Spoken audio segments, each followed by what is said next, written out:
વડોદરાની air quality index જો ઉપર નીચે થતી હોય તો એનું એક માત્ર કારણ આ પેટ્રોલના ધુમાડા તથા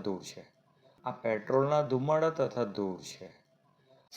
વડોદરા મ્યુનિસિપલ કોર્પોરેશન માનનીય કમિશનરશ્રીની સૂચના તથા ગાઈડલાઇન મુજબ ખૂબ જ સજાગ છે આ કરવા માટે.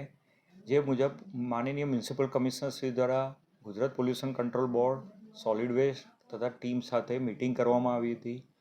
આગતરા આયોજન કરવામાં આવ્યા હતા. આ ઉપરાંત વડોદરા મ્યુનિસિપલ કોર્પોરેશને સ્માર્ટ સિટી પ્રોજેક્ટ દ્વારા 8 જેટલા એન્વાયરમેન્ટલ સેન્સર શહેરની અલગ અલગ જગ્યાએ, જેમ કે ટ્રાન્સપેક સર્કલ છે, બાપોદ છે, મકરપુરા GIDC છે, મંગળ બજાર છે, છાણી જકાત નાકા છે, અટલાદરા છે, એમ અલગ અલગ શહેરની 8 જગ્યા પર એન્વાયરમેન્ટલ સેન્સર લગાડ્યા છે. કમિશનરશ્રીની સૂચના મુજબ એને પણ આપણે હવે LED પર પબ્લિશ કરીએ છીએ, જેથી એર ક્વોલિટી ઇન્ડેક્સ વિવિધ PM2.5, particular matter 10, humidity, temperature, વિવિધ ગેસો આપણે મોનિટરિંગ કરીએ.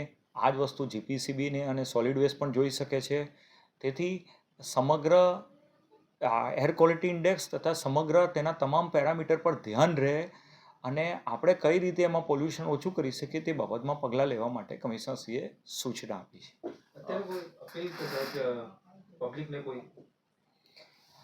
પબ્લિકને ખાસ તો એ છે કે જ્યાં વધારે ગાડીઓ અને પેટ્રોલના ધુમાડા, જેને લીધે એર ક્વોલિટી ઇન્ડેક્સ, પર્ટિક્યુલર વડોદરાની વાત કરું, વડોદરાની એર ક્વોલિટી ઇન્ડેક્સ જો ઉપર નીચે થતી હોય તો એનું એક માત્ર કારણ આ પેટ્રોલના ધુમાડા તથા ધૂળ છે.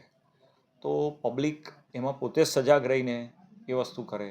જ્યાં વધારે ભીડભાડવાળી એરિયા છે, ગીચ એરિયા છે, ત્યાં પોતાના વાહન લઈને નહીં જાય, પ્રોપર પાર્ક કરીને જાય. તથા જે કન્સ્ટ્રક્શનને ધૂળ થાય છે ત્યાં આગળ કોઈ આવરણ કપડું ઢાંકે.